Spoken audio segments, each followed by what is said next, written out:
j'espère que vous allez bien. Pour ma part ça va super. Je suis très heureuse de vous retrouver aujourd'hui dans cette toute nouvelle vidéo qui n'est autre qu'un update lecture. Aujourd'hui je vous retrouve pour vous parler de 3 lectures. Donc il y a notamment un one shot et 2 suites de saga, d'ailleurs d'une même saga. Alors pour ce qui est du one shot, on va d'ailleurs démarrer par lui parce que j'ai plusieurs petites choses à vous dire dessus. Puisque je vous parle de Galante, le tome 1 de V.E. Schwab aux éditions Lumen.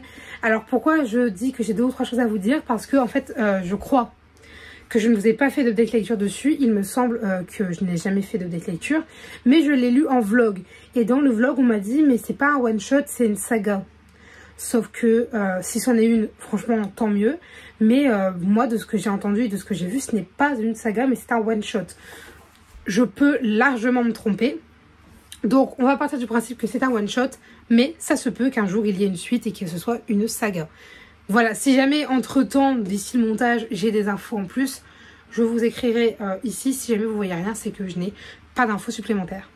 Bref, passons maintenant au cœur du sujet et du coup, je vais vous parler un peu de Galante. Je vais vous lire le résumé et vous dire ce que j'en ai pensé. Toute chose projette une ombre, même notre monde. Toute petite, Olivia Prior a été déposée sur les marches de l'orphelinat où elle vit désormais. Incapable de parler, elle n'en sait pas moins se faire respecter des autres pensionnaires. De sa mère, il ne lui reste plus qu'un journal intime relié de cuir, plein de dessins étranges et marqués par la folie, dont les derniers mots sont « Tu seras à l'abri tant que tu ne t'approcheras pas de Galante ». Mais la jeune fille ne rêve que d'une chose, avoir un jour une famille. Alors, quand elle apprend que son oncle l'a enfin retrouvée et l'invite à venir vivre dans le domaine familial de Galante, Olivia n'hésite pas une seule seconde. Sur place, elle ne trouve que 2 domestiques et un cousin, Matthew, qui, de toute évidence, ne veut pas d'elle. Elle découvre surtout que son oncle est mort et enterré depuis plusieurs mois déjà. Elle remarque enfin que tous les habitants du manoir semblent éviter, comme la peste, le mur qui s'élève derrière la propriété, au milieu d'une nature luxuriante. Quel mal se dresse là, au fond de ce jardin, niché au bout du monde? Qu'est-il vraiment arrivé à la mère d'Olivia toutes ces années plus tôt? Donc en fait ce livre je l'ai acheté car j'ai vu V.E. Schwab et je me suis dit j'aime beaucoup V.E. Schwab, enfin j'aime beaucoup sa trilogie Shade of Magic.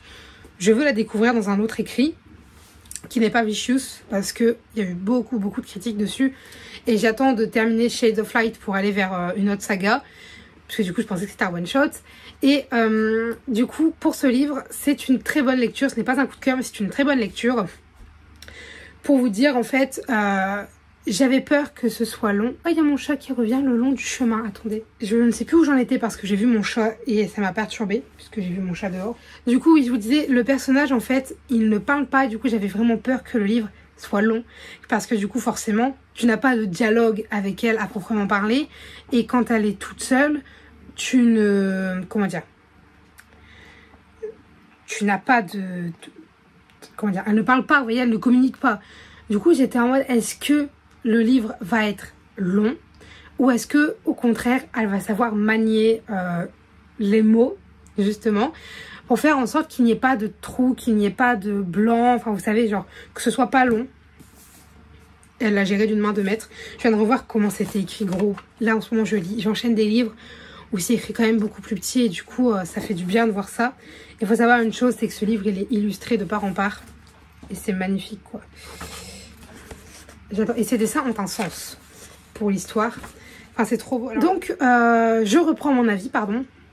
C'est un peu chaotique dans ma tête parce que je l'ai lu rapidement.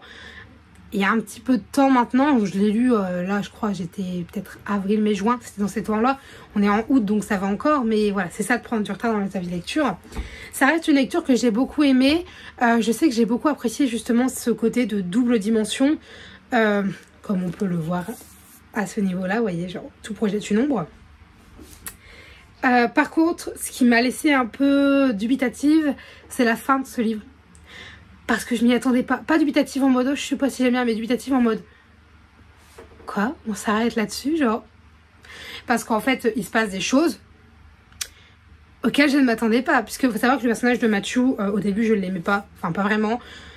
Je me suis dit, si jamais il devient un peu plus gentil avec notre personnage, ça pourra le faire avec moi. Mais s'il reste une petite tête de con comme ça, c'est pas la peine. Genre vraiment... Il s'avère que voilà, ça évolue, je l'ai finalement bien aimé, je comprends ses motivations, etc. Et du coup, j'ai bien aimé le personnage. J'ai bien aimé tous les personnages de l'histoire, sauf bien sûr ceux qu'on n'est pas censé aimer. Et franchement, la fin, je suis vraiment restée en mode pardon, genre on ne peut pas finir là-dessus. Ce n'est pas possible. Je ne veux pas, vous voyez. Et du coup, c'est pour ça que les gens ont dit non, non, mais il y aura une suite. Moi, j'en ai pas entendu parler perso. Ma soeur m'appelle, je reviens vers vous. Je suis de retour après l'appel de ma soeur. J'ai été revoir ce que je vous disais avant. Du coup, oui, c'est ça, je ne suis absolument pas au courant de s'il y a une suite. J'ai tapé la dernière fois Galante tome 2, ça ne m'a rien mis, ça ne m'a rien trouvé. Donc, je ne sais pas, peut-être que ce n'est pas encore officiel, pas encore sorti, ou peut-être que c'est juste l'autrice qui en a vaguement parlé. J'en sais rien, mais pour moi, c'est un one-shot pour l'instant. À voir, puisque par exemple, Sorcery of Thorn était à la base un one-shot, mais finalement l'autrice fait une suite. Donc peut-être qu'il y aura une suite. Je ne sais pas, mais bref. Voilà pour ce livre. Donc en résumé, une très bonne lecture tout de même. Un peu jeunesse. Voilà, ça reste quand même jeunesse. Mais franchement, c'est une lecture agréable. Après, c'est vraiment qui tout double. C'est soit on accroche directement à cet univers. C'est un univers quand même assez, assez sombre, assez tout ça. Genre c'est jeunesse, mais en même temps, c'est pas gay, voilà. Et moi, j'ai adoré personnellement. Ça a matché avec moi, donc... Voilà, j'ai beaucoup parlé pour rien dire je trouve, et puis j'ai eu du mal à vous parler de Galante. J'ai été coupée, interrompue, tout ça. Ensuite, je vais vous parler du coup du tome 2 et du tome 3 de Rosewood Chronicle. Donc le tome 2 s'appelle Apprentie Princesse et le tome 3 s'appelle Princesse à Tokyo. C'est aux éditions Casterman et c'est écrit par Connie Glynn. C'est bien ça. Je vais du coup vous faire vaguement un résumé du tome 1 pour que vous compreniez un peu de quoi on parle. Dans cette saga, du coup, on va suivre Lottie Pumpkin, une fille d'origine modeste qui va, grâce à une bourse, intégrer l'école de Rosewood, qui est l'école de ses rêves. Et en fait, elle rêve de devenir une princesse. C'est vraiment son rêve depuis qu'elle est toute petite avec sa maman. Et on va suivre Ellie Wolf, princesse de Maradova, qui, elle, rêve de passer incognito. Elle va également intégrer l'école de Rosewood pour justement échapper à ses devoirs royaux. Et en fait, les deux jeunes filles vont être mises dans la même classe et dans la même chambre, c'est surtout ça l'important. Et par un malentendu, les gens vont croire qu'en fait, Lottie est la fameuse princesse incognito qui est venue à Rosewood. Et lorsque Ellie, la vraie princesse, va le découvrir, elle va dire... Eh bien écoute, exauce ton rêve, deviens princesse et moi je reste incognito et on fait croire à tout le monde que c'est toi la princesse, etc. Et il y a d'autres personnages qui vont rentrer en jeu par la suite. Mais du coup c'est ça l'histoire principale, sauf que à Rosewood, il n'y a pas que des contes et des paillettes, il y a aussi malheureusement des dangers et ils peuvent se trouver à chaque angle de couloir. Et voilà, il s'avère que Lottie va potentiellement recevoir des menaces. Potentiellement. Voilà, bref. Et du coup, ce tome 1, je vous l'ai chroniqué il n'y a pas longtemps. Mais si jamais ça vous intéresse, je vous laisse aller voir l'avis pour en savoir un peu plus. Mais du coup, là, je vais vous parler du tome 2 et 3. Donc, on suit, c'est la suite des aventures. J'ai beaucoup aimé le tome 2. Il y a des choses qui se passent dedans auxquelles je ne m'attendais pas spécialement. Donc, notamment sur la relation entre les personnages. Je me suis dit... Waouh, je ne m'attendais pas à ça. Il y a eu une petite révélation, c'est pas vraiment une révélation, mais genre en fait, on nous a fait sous-entendre quelque chose.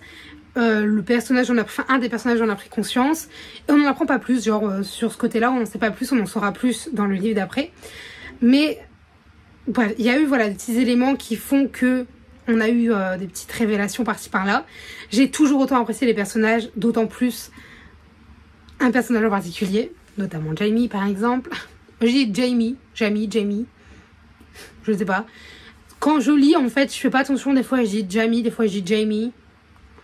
J'aime bien dire Jamie, donc on va dire Jamie. Personnage que j'aime énormément. Ce tome 2, ouais, vraiment un coup de cœur comme le tome 1, en fait. C'est vraiment une lecture que j'ai apprécié faire. Et vraiment, les méchants, là, ils sont... ouais. Ils sont en pleine forme, ils sont vraiment au top de leur méchanceté, on va dire. Mais c'est bien parce que t'as plein d'intrigues, t'as des nouveaux personnages, t'as des personnages qui étaient pas vraiment méchants, mais voilà, qui étaient un peu chiants avec nos personnages, qui finalement vont peut-être venir en aide à nos personnages. T'as plein de trucs qui font que t'as pas que 3 personnages, t'as pas que Ellie, Lottie et Jamie. En fait, t'as Rosewood qui entre en jeu, que ce soit le bâtiment ou les élèves. Il y a plein de trucs à découvrir et j'ai vraiment adoré ce tome 2. Ce tome 3, je l'ai énormément aimé, notamment par rapport au décor, parce que on est à Tokyo, comme vous en doutez. Et j'ai beaucoup apprécié parce que nos personnages, ils évoluent, il s'est passé plein de trucs, il s'est passé plein d'actions par rapport aux méchants. Et j'ai kiffé ce tome 3, mais malgré le fait que ce soit un coup de cœur, dans celui-ci, il y a eu des problématiques adolescentes, on va dire, qui m'ont un petit peu gavé au bout d'un moment parce que en fait on va suivre du coup toujours le personnage, je ne spoile pas, mais il y a ce côté où on a des personnages Alors il y en a deux notamment, je ne vous dis pas qui, comme ça vous spoil vraiment pas. De toute façon ça vous ne spoil pas ce que je vais vous dire. Mais on a deux personnages qui perdent confiance en eux, ils pensent que tout est de leur faute, que si jamais ils arrêtaient de parler aux autres, eh bien tout irait mieux pour eux, ils s'en veulent, etc. Ils se mettent en retrait et du coup bah toi tu suis un autre personnage qui dit mais pourquoi, qui quoi où, qui essaye de faire tout bien, qui essaye de refaire en sorte que ça aille mieux. Sauf qu'en fait bah c'est 1 contre 2, sachant que les deux ils ne se parlent plus, donc c'est compliqué à gérer. Et en fait c'est un peu trop chiant je trouve, mais je comprends l'utilité. C'est-à-dire que au début quand ça a commencé à arriver, je me suis dit bon, c'est comme partout, t'as des difficultés, etc. C'est normal, tu vois. Sauf que quand j'ai vu que ça durait tout le bouquin, j'étais un petit peu en mode... bon, ce serait peut-être temps que ça se règle et qu'on reparte sur des bonnes bases d'amitié, comme j'ai autant aimé dans le tome 1 et 2. Parce que dans le tome 1 et 2, ce qui, en plus de l'histoire et de l'univers, m'a plu, c'est vraiment les relations qu'on a entre les personnages. Parce que je trouve ça super bien, vous voyez. Et là, en fait, dans ce tome 3, du coup, bah... Le fait que, comment dire, ils ne se parlent plus, ça permet d'intégrer des nouveaux personnages, gentils comme méchants d'ailleurs, d'intégrer des nouveaux personnages importants pour l'histoire ou importants uniquement pour ce tome-là. Voilà, il y en a et ça va être important sur la saga, d'autres que sur ce tome-là. Et ça va aussi permettre à notre personnage qui reste seul de faire certaines actions qu'elle n'aurait pas pu faire si elle était encore en bon terme avec les deux autres. Bref, je ne veux pas vous spoiler, donc je n'en dirai pas plus. Mais en fait, voilà, c'est-à-dire qu'au début, je l'ai vraiment pris en mode ouais, c'est un petit peu long et ça commence à m'ennuyer. Pas le livre, hein, mais quand je dis ça commence à m'ennuyer, vous savez, ça commence à m'énerver un petit peu le fait que ça ne se règle pas. Et en fait, au bout d'un moment, tu comprends que c'est nécessaire. Et qu'au contraire, c'est bien fait, c'est bien mené. Parce que quand tu arrives à la fin, tu ne peux que apprécier plus, en fait, voilà. J'ai eu du mal à finir cette phrase, hein. Mais tu ne peux qu'apprécier plus la lecture. Bref, du coup, en résumé pour... attendez, je reprends le tome 2 en même temps. Pour le tome 2 et 3 dans Chronicle, des coups de cœur. J'adore toujours autant cette saga. J'ai hâte de sauter sur le tome 4. Je me le garde un petit peu parce que le tome 5 sort en novembre, je crois. Donc j'essaye de le passer un peu plus tard. Comme ça, je me dis, j'aurai pas trop longtemps à attendre entre le 4 et le 5. Même si à la fin du 3... j'étais quand même un peu estomaquée en me disant oh, vivement que je lise le 4 parce que ça nous promet quand même quelque chose d'assez folichon, on va dire. Mais bref, saga coup de cœur, jeunesse, mais tu peux très bien le lire quand t'es adolescent, enfin d'ailleurs c'est plus une saga adolescente que jeunesse. Tu peux très bien le lire quand t'es jeune adulte parce que regardez, j'ai 20 ans et j'aime cette saga. Donc bref, énorme coup de cœur pour cette saga que je ne peux que vous recommander. Voilà, j'en ai terminé pour cette vidéo. J'espère qu'elle vous aura plu, qu'elle aura pu vous donner des idées.